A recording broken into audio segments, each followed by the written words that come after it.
మహిళలకు good news. ఇవాళ కూడా బంగారం ధరలు తగ్గాయి. 24 క్యారెట్ల 10 గ్రాముల బంగారం ధర ఇవాళ 1200 వరకు తగ్గింది. ఇక వెండి ధర స్థిరంగా ఉంది. ఇక నేటి దేశీయ స్టాక్ మార్కెట్ విషయానికి వస్తే లాభాల్లో ప్రయాణిస్తున్నాయి. వీటన్నిటికీ కారణం ఇరాన్, అమెరికాల మధ్య కుదిరిన కాల్పుల విరమణ ఒప్పందమని తెలుస్తోంది.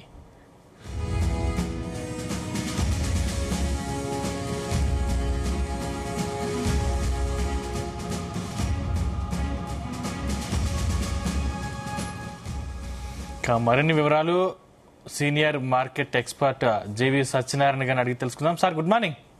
Good morning Sandeep. సార్, కొన్ని నెలలుగా అమాంతం పెరిగినటువంటి బంగారం ధరలు కొద్ది రోజుల నుంచి తగ్గుతూ వస్తున్నాయి. అంటే ఈ టైంలో మహిళలు కొనుగోలు చేయొచ్చు అంటారా సార్? ఓకే, మంచిగా. ఎందుకంటే $4,000 వస్తుందనే ఒక అమెరికన్ ఆర్గనైజేషన్ అనౌన్స్ చేయడం జరిగింది ఒక వారం 10 రోజుల కిందట. ఆల్రెడీ ఇప్పుడు 4,000 లోపు ఉంది. ఇప్పుడు ఇవాళ ప్రజెంట్ $3,992 ట్రేడ్ అవుతుంది. నిన్నటి మీద $47 మైనస్ లోనే ఉంది. గోల్డ్ కొనుక్కోవడానికి మంచి ఆపర్చునిటీ. తగ్గితే కొంచెం తగ్గొచ్చేమో కానీ ఓవరాల్ గా ఇంకా తగ్గేది అవకాశం చాలా తక్కువ అనమాట. ఇకపోతే సిల్వర్ కూడా తగ్గడం జరిగింది. సిల్వర్ ఒక 3% వరకు ఫాల్ అయింది. గోల్డ్ ఒక 1%. అయితే ఎందుకు కొనుక్కోవచ్చు అంటే ఇప్పుడు ఫ్యూచర్స్ ఏదైతే ఉందో జూలై మంత్ ఓపెనింగ్ అనమాట ఇవాళనే. కాబట్టి ప్రాబ్లం ఏం లేదు. నెలంత వరకు ఎక్కడో ఒక దగ్గర మళ్ళీ పెంచే అవకాశాలే ఉంటాయి. పెంచే అవకాశాలు కనపడుతున్నాయి. పెరిగే అవకాశాలు ఉంటాయి అన్నమాట. అయితే ఇప్పుడు మనం చూడవలసింది ఏంటంటే ఇరాన్ అమెరికా చర్చలు జరుగుతున్నాయి. అక్కడ ఏమీ ఇష్యూ లేదు. అంటే చర్చలు 60 రోజుల వరకు జరుగుతూ ఉంటాయి. కాబట్టి ఆ బ్రెంట్ ఆయిల్ ఏదైతే ఉందో ముడి చమురు ధర $73.22 ట్రేడ్ అవుతుంది. అంటే అక్కడక్కడే ఫ్లాట్ గా ఒక 0.5%, 1%, 73, 74, 72 అక్కడక్కడే ఉంది. కాబట్టి మార్కెట్లు కూడా పాజిటివ్ లోనే ట్రేడ్ అవుతున్నాయి. మార్కెట్లకు కూడా పాజిటివే. ఇంకొకటి మనకి ఇప్పుడు జూలై మంత్ ఏదైతే నిఫ్టీ ఇవాళ నుంచి futures opening month July month అనమాట. ఇవాళ 1వ తారీఖు జూలై ప్లస్ అది కూడా ఓపెనింగ్. అయితే మనం ఇవాళ బుధవారం ఓపెనింగ్. అయితే రేపు గురువారం వచ్చి ఈ జూన్ మంత్ ఎక్స్పైరీ ఉంటుంది బాంబే స్టాక్ ఎక్స్చేంజ్. అందుకని ఎవరైతే ఆపర్చునిటీ కింద తీసుకొని కొనుక్కుంటే మళ్ళీ ఎల్లుండి నుంచి మళ్ళీ మార్కెట్ బాగుండే అవకాశాలు ఉన్నాయి. ఇప్పట్లో ఏం లేవు. రెండోది వాళ్ళ ఆటో సెక్టార్ సేల్స్ డేటా రావడం జరిగింది. ఆల్రెడీ ఆటో సెక్టార్ సేల్స్ ని బట్టి మారుతి పెరిగింది, M&M పెరిగింది. ఇది ఆటో షేర్స్ అన్నమాట. ఇవి మనం గమనించాలి. ఇంకొకటి ఈ ఫస్ట్ వీక్ లో ఇక స్టార్ట్ అయితే రిజల్ట్స్ ఏదైతే ఫస్ట్ క్వార్టర్ ఉందో జూలై, ఏప్రిల్, మే, జూన్ ఈ ఫస్ట్ క్వార్టర్ ఏదైతే ఫైనాన్షియల్ ఇయర్ లో ఉందో అవి రిజల్ట్స్ వస్తాయి ఇంకా ఒక వారం నుంచి. ఇవి ఆగస్టు 15 వరకు వస్తాయి 5,000 కంపెనీలు. ఇక ఇప్పుడు ఏవైతే రిజల్ట్స్ బాగుంటాయి అన్ని కూడా 2 రకాలు. రిజల్ట్స్ మంచిగా ఉండవు ఏ కంపెనీ కూడా. ఎక్కువ ఏదో కొన్ని కంపెనీ బాగుంటాయి కానీ అవి మనం సెలెక్ట్ చేయాలి. అవి ఎలా సెలెక్ట్ చేయాలంటే ఎప్పుడైతే ఫిబ్రవరి 28 నుంచి యుద్ధం మొదలైందో ఏప్రిల్, మే, జూన్ వరకు కూడా యుద్ధం కొనసాగుతూ ఉంది. అంటే మార్చి, ఏప్రిల్, మే, జూన్. మార్చి మంత్ అంటే యాన్యువల్ ఇయర్ లోకి వెళ్ళిపోతుంది. ఏప్రిల్, మే, జూన్ అంటే ఫస్ట్ క్వార్టర్ లోకి వస్తుంది.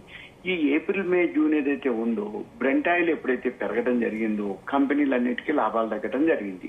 కాబట్టి మనం గమనించవలసింది ఏంటంటే లాభాలు అంతగా ఉండవు. Net profit last year first quarter కి ఇప్పుడు ఫస్ట్ క్వార్టర్ కి న్యూట్రల్ ఉందా, ఇంక్రీజ్ అయిందా, డిక్రీజ్ అయిందా అది గమనించాలి. నెట్ ప్రాఫిట్ ఇంక్రీజ్ అయిందంటే ఓకే, మంచి కంపెనీ.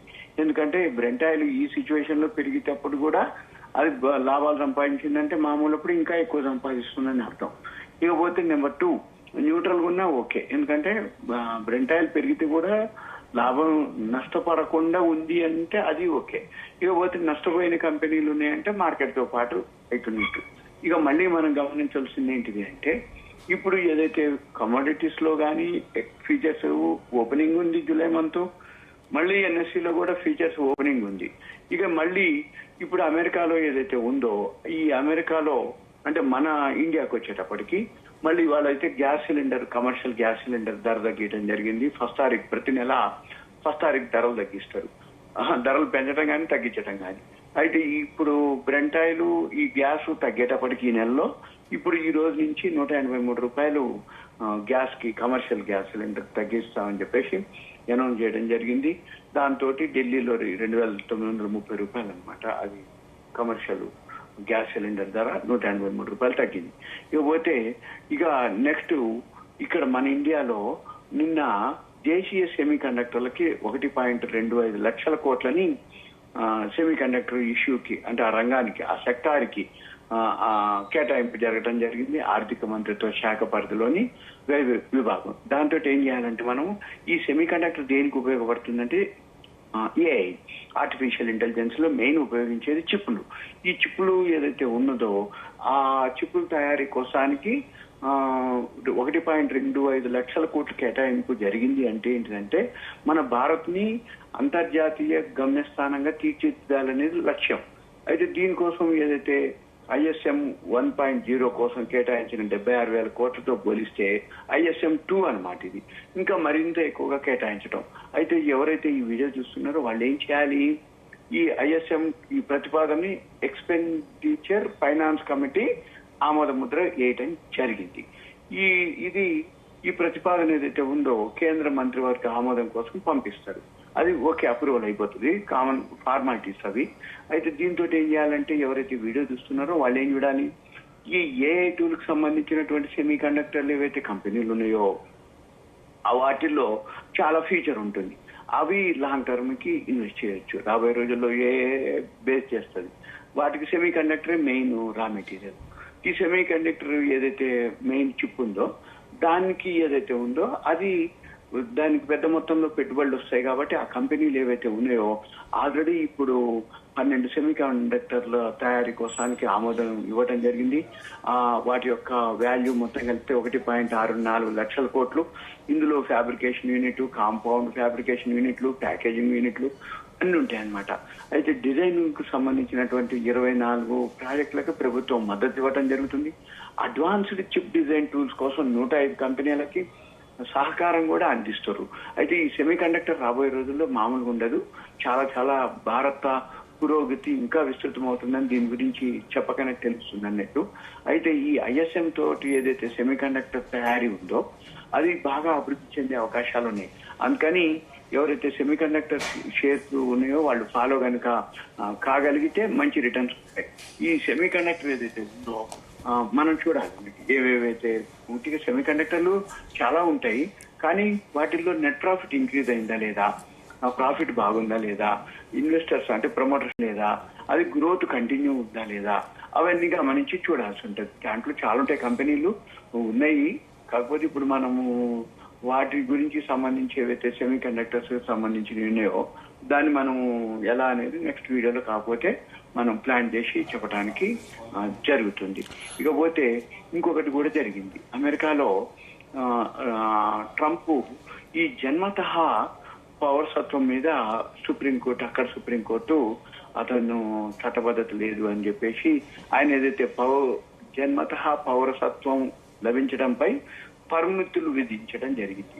అయితే దాన్ని ఆయన జారీ చేసినటువంటి ఆ కార్యనిర్వాహక ఉత్తర్వుని ఉన్నత న్యాయస్థానం కొట్టివేసింది. అంటే అమెరికా రాజ్యాంగంలోని 14వ సవరణ ఏదైతే ఉందో దాని మీద అన్నమాట. అంటే ఏంటిది ఆయన ఇలా చేసిందని చెప్పేసి జన్మతః పౌరసత్వం అన్నమాట. దానికి సంబంధించింది ఏదైతే ఉందో అంటే అమెరికాలో ఉంటున్నటువంటి వ్యక్తులు జన్మించే పిల్లలకి దేశ పౌరసత్వం దక్కదు, అక్రమంగా లేదా తాత్కాలికంగా అమెరికాలో ఉంటుంది. ఆయన విధించిన ఏదైతే పరిమితులు ఉన్నాయో ఇప్పటికే అక్కడ దిగువ కోర్టులో అడ్డుకోవడం జరిగింది. దేశవ్యాప్తంగా ఏ ప్రాంతంలోనూ అవి అమల్లోకి రాలేదు. ఆ వాగ్దానాన్ని పరిరక్షిస్తున్నామని చెప్పేసి అమెరికాలో జన్మించే వారంతా తమ దేశ పౌరులే అని అతి కొన్ని పరిమితులే ఉంటాయి అన్నమాట. దాంతో ఈ సుప్రీంకోర్టు స్పష్టం చేయడం జరిగింది. పౌరసత్వం అంటే మన రాజకీయ సమాజంలో స్వేచ్ఛగా ఉండేందుకు హక్కుల్ని కలిగి ఉండే హక్కు అమెరికా గడ్డపై పుట్టే ప్రతి ఒక్కరికి ఆ హక్కు ఉంటుందని 14వ సవరణ రూపకర్తలు వాగ్దానం చేయడం జరిగింది.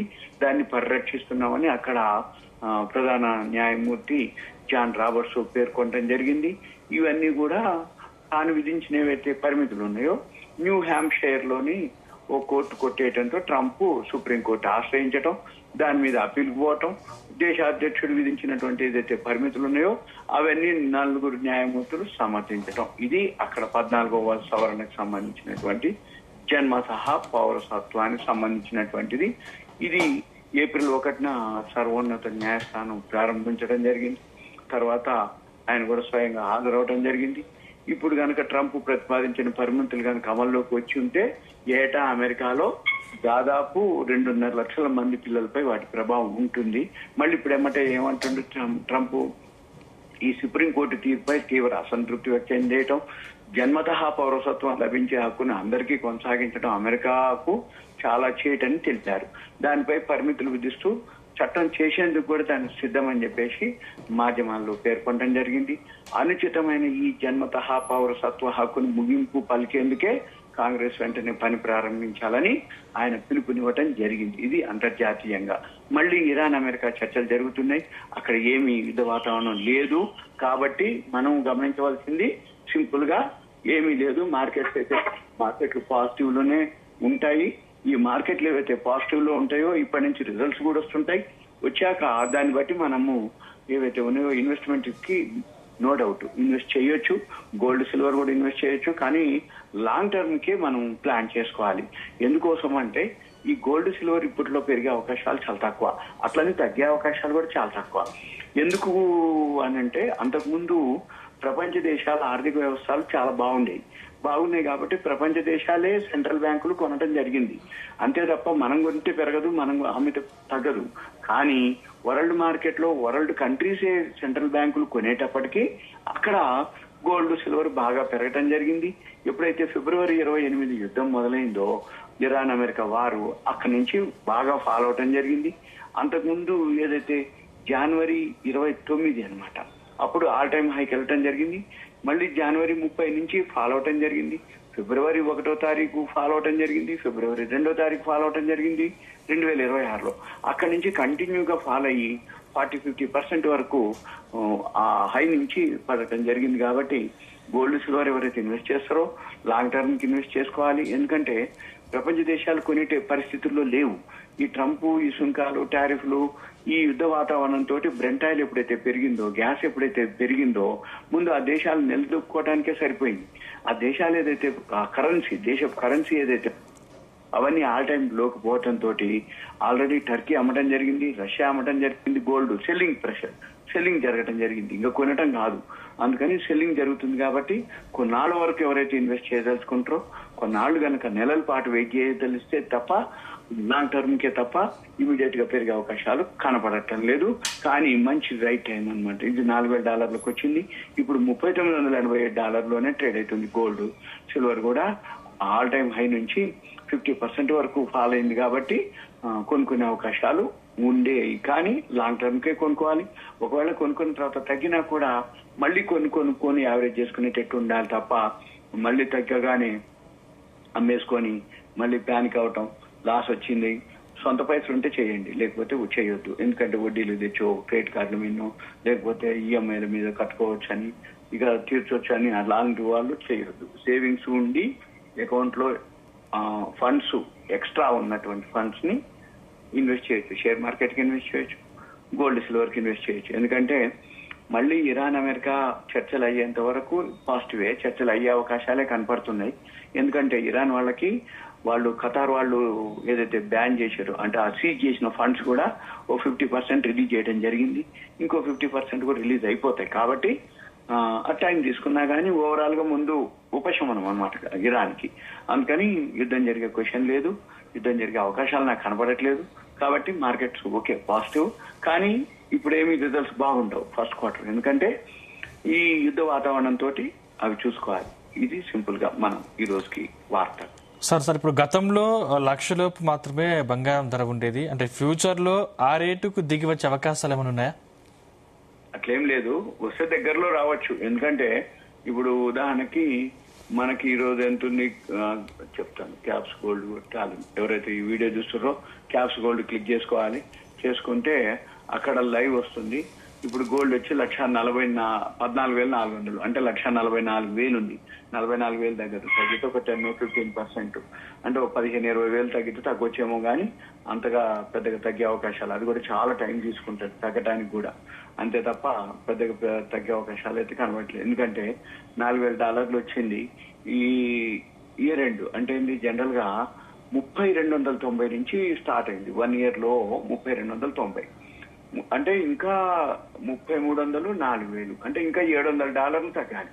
$700 తగ్గడం అనేది ఇక చాలా కొంచెం హారిబుల్ అనమాట.